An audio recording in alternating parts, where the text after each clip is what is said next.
Assalamualaikum warahmatullahi wabarakatuh. Perkenalkan kami dari kelompok 7 yang beranggotakan Kaisa, Setia, Zafid, dan Feni. Ini kami akan menjelaskan aktiviti diagram yang telah dibuat berdasarkan sistem yang kami buat, yaitu Wordle. Jadi yang pertama ada melakukan pemesanan, jadi nanti user bakal memilih makanan, terus habis memilih menu makanan, terus habis itu database bakal ngirim data. Setelah itu bakal dicek apakah stoknya masih cukup. Kalau misalnya stoknya masih cukup, dia bakal bisa check out, terus habis itu memvalidasi pembayaran, setelah itu mengirim pesanan ke mitra. Nah, di pembayaran ini selanjutnya ada juga aktiviti diagram melakukan pembayaran.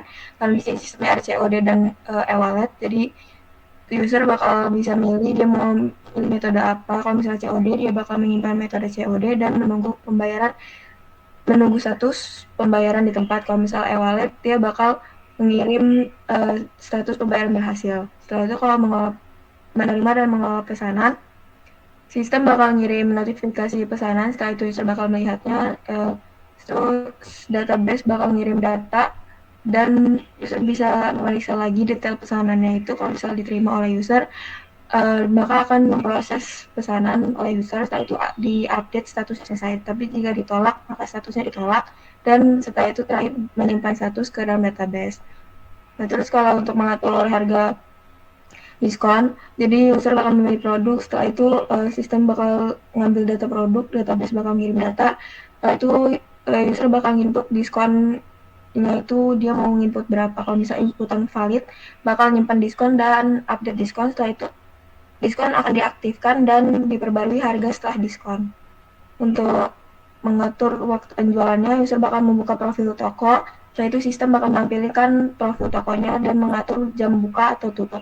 Kalau misal waktu yang diatur itu valid, bakal menyimpan waktu buka atau tutupnya. Setelah itu akan disimpan ke dalam database dan sistem akan menampilkan waktu jual.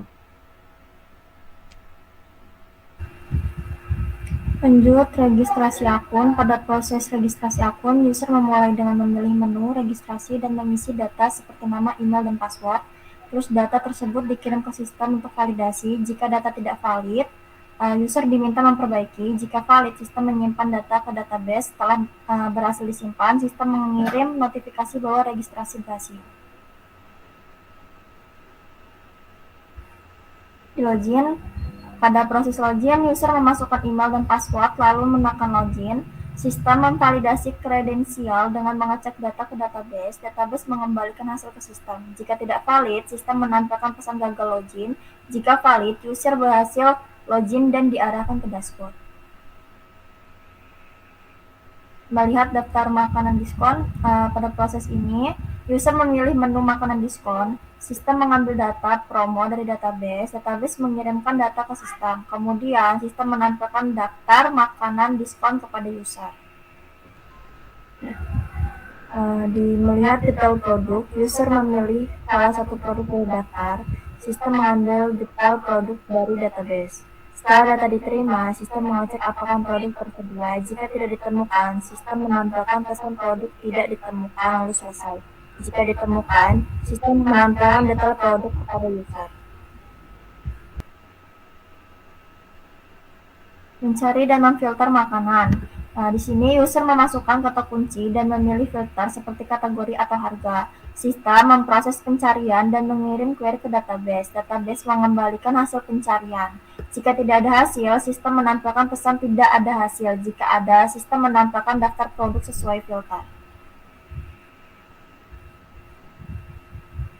Itu menerima ya. Menerima notifikasi harga diskon.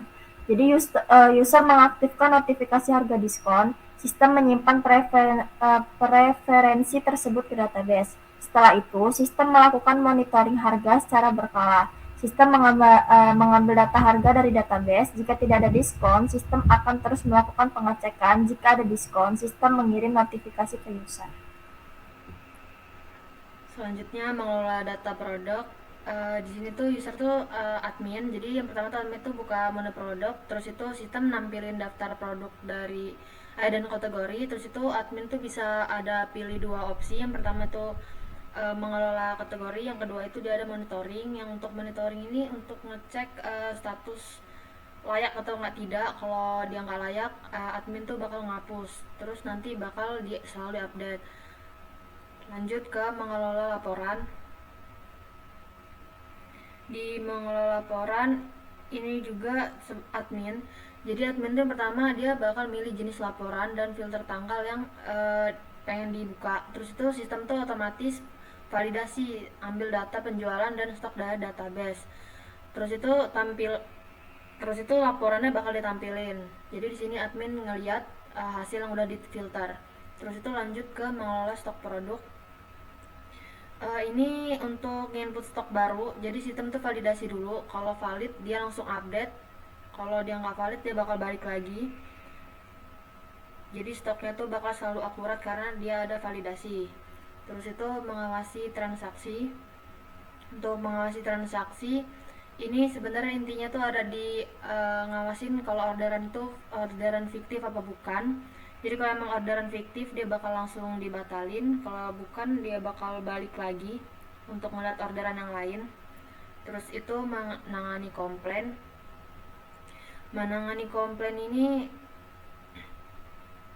dia tuh ngecek detail sama buktinya dulu. Kalau emang terus itu ada validasi. Kalau emang valid dari komplainnya bakal ditanganin sama admin.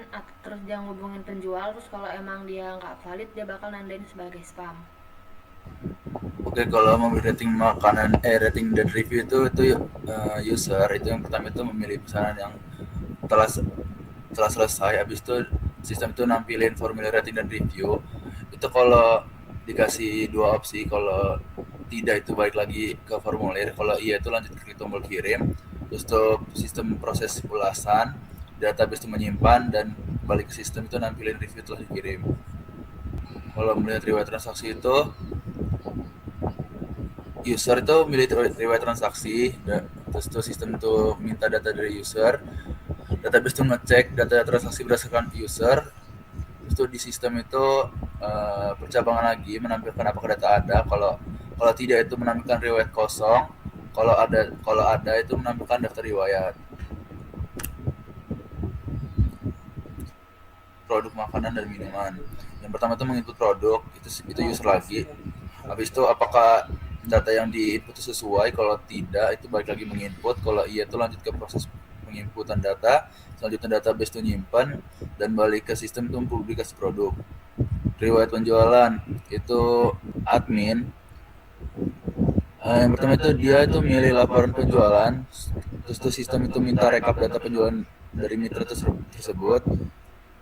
Database itu mengambil data mitra sesuai ID mitra tertentu.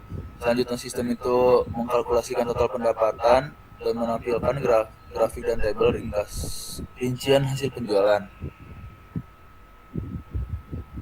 Mengolah data pengguna dan mitra. Ini admin lagi. Yang pertama itu dia tuh memilih manajemen akun. Terus sistem itu meminta data seluruh pengguna, customer atau mitra. Selanjutnya database itu mengambil data dari tabel user. Di sistem itu menampilkan data pengguna. Selanjutnya memilih akun tertentu untuk diedit, diblokir atau dihapus. Di sistem itu melakukan percabangan, menampilkan menu konfirmasi perubahan. Jika batal itu akan balik lagi ke memilih akun tertentu. Kalau setuju itu dia akan mengirim instruksi update. Selanjutnya itu memperbarui status atau data akun di table, dan di sistem itu menampilkan pesan sesuai kondisi perubahan. Oke, ini selanjutnya ada membuat dan memverifikasi akun mitra. Jadi user atau admin ini bakal mengakses menu kelola mitra dan sistem langsung meminta database untuk bisa menampilkan data mitra yang sudah dibuat. Nah, admin bisa memilih aksinya itu bisa membuat akun dan verifikasi akun mitra atau reaktivasi. Untuk membuat akun, jadi admin akan menginput data mitra, terus kalau data yang diinput valid, bakal menyimpan akun mitra dan mengatur status aktif. Kalau misal tidak, akan balik ke menginput data mitra. Kalau misalnya yang tadi aktif ini akan ditampilkan mitra berhasil ditambahkan. Untuk reaktivasi, admin akan memilih mitra tidak aktif, terus admin akan mengaktifkan akun. Setelah itu di database-nya akan diupdate statusnya jadi aktif. Dan sistem akan menampilkan notifikasi berhasil. Oke, sekian penjelasan activity diagram dari kelompok 7. Saya akhiri. Wassalamualaikum warahmatullahi wabarakatuh.